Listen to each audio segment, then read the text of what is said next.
Primeira carta de Paulo aos Coríntios, capítulo 7. Instruções sobre o casamento. Agora, quanto às perguntas que vocês me fizeram em sua carta, digo que é bom que o homem não toque em mulher. Mas uma vez que há tanta imoralidade sexual, cada homem deve ter sua própria esposa e cada mulher seu próprio marido. O marido deve satisfazer as necessidades conjugais da sua esposa e a esposa deve fazer o mesmo por seu marido. A esposa não tem autoridade sobre seu corpo, mas sim o marido. Da mesma forma, não é o marido que tem autoridade sobre seu corpo, mas sim a esposa. Não privem um ao outro de terem relações, a menos que ambos concordem em abster-se da intimidade sexual por certo tempo, a fim de se dedicarem de modo mais pleno à oração. Depois disso, unam-se novamente para que Satanás não os tente por causa da sua falta de domínio próprio. Digo isso com concessão e não como mandamento. Gostaria que todos fossem como eu, mas cada um tem seu próprio dom, concedido por Deus. Um tem este tipo de dom, o outro aquele. Portanto, digo aos solteiros e às viúvas, é melhor que permaneçam como eu. Mas se não conseguirem se controlar, devem se casar. É melhor se casar que arder em desejo. Para os casados, porém, tenho uma ordem que não vem de mim, mas do Senhor. A esposa não deve se separar do marido, mas se o fizer, que permaneça solteira ou se reconcilie com ele. E o marido não deve se separar da esposa. Agora me dirijo aos demais, embora o Senhor não tenha dado instrução específica a respeito.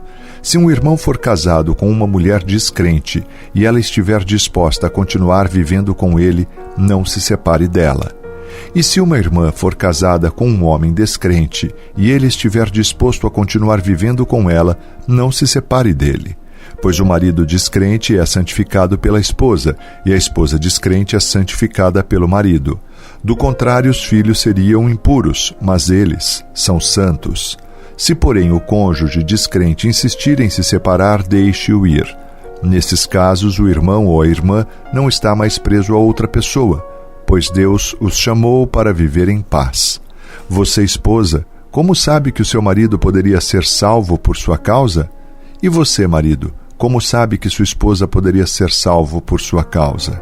Cada um continue a viver na situação em que o Senhor o colocou, e cada um permaneça como estava quando Deus o chamou. Essa é a minha regra para todas as igrejas. Se um homem foi circuncidado antes de crer, não deve tentar mudar sua condição. E se um homem não foi circuncidado antes de crer, não o deve ser agora. Pois não faz diferença se ele foi circuncidado ou não. O importante é que obedeça aos mandamentos de Deus. Sim, cada um deve permanecer como estava quando Deus o chamou. Você foi chamado sendo escravo? Não deixe que isso o preocupe, mas, se tiver a oportunidade de ficar livre, aproveite-a. E se você era escravo quando o Senhor o chamou, agora é livre no Senhor. E se você era livre quando o Senhor o chamou, agora é escravo de Cristo. Vocês foram comprados por alto preço, portanto, não se deixem escravizar pelo mundo. Cada um de vocês, irmãos, deve permanecer como estavam quando Deus os chamou. Quanto a perguntas sobre as moças que ainda não se casaram, não tenho para elas um mandamento do Senhor. Em sua misericórdia, porém, o Senhor me deu sabedoria confiável, e eu a compartilharei com vocês. Tendo em vista as dificuldades de nosso tempo, creio que é melhor que permaneçam como estão. Se você já tem esposa, não procure se separar. Se não tem esposa, não procure se casar. Se contudo vier a se casar, não é pecado. E se uma moça se casar, também não é pecado. No entanto, aqueles que se casarem em tempos como os atuais terão de enfrentar dificuldades, e minha intenção é poupá-los disso. Irmãos, isto é o que quero dizer. O tempo que resta é muito curto, portanto, de agora em diante, aqueles que têm esposa devem agir como se não fossem casados. Aqueles que choram, que se alegram ou que compram coisas não devem se entregar totalmente à tristeza, à alegria ou aos bens. Aqueles que usam as coisas deste mundo não devem se apegar a elas, pois este mundo, como conhecemos, logo passará. Quero que estejam livres das preocupações desta vida. O homem que não é casado tem mais tempo para se dedicar à obra do Senhor e pensar em como agradá-lo. Mas o homem casado precisa pensar em suas responsabilidades neste mundo e como agradar sua esposa. Seus interesses estão divididos. Da mesma forma, a mulher que não é casada ou que nunca se casou pode se dedicar ao Senhor e ser santa de corpo e espírito. Mas a mulher casada precisa pensar em suas responsabilidades aqui na terra e como agradar seu marido. Digo isso para o seu bem e não para lhes impor restrições. Quero que façam aquilo que os ajudará a servir melhor ao Senhor, com o mínimo possível de distrações. Se, contudo, um homem acredita que está tratando sua noiva de forma inapropriada e que os seus impulsos vão além de suas forças, que se case com ela como é desejo dele. Não é pecado.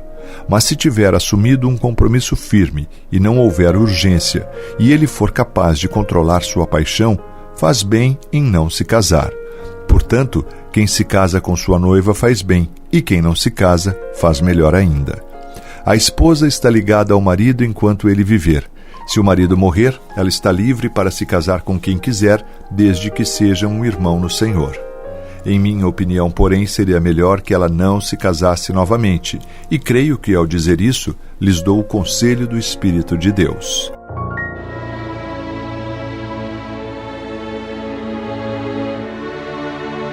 Ó Deus poderoso, santo e bendito, louvado seja o teu nome. Pai, toda a terra está cheia da tua glória. Santo, santo, santo é o Senhor. Obrigado, Pai, por tua palavra que traz instrução, ensinamento, a tua palavra que traz ao nosso coração entendimento. Obrigado, Deus, pelo teu amado Espírito Santo que revela o Senhor Jesus a cada palavra, a cada linha. Ó Deus poderoso, que o nosso coração possa ser um coração cheio do temor do Senhor, pois é o princípio da sabedoria. Dá-nos, Pai, da tua graça e do teu amor. Somos dependentes de ti. Abençoa, Senhor, o nosso dia, guarda a nossa casa e que jamais nos falte a tua presença, pois somos dependentes do Senhor. Oramos agradecidos no precioso, santo e bendito nome de Jesus, nome que está acima de todo nome.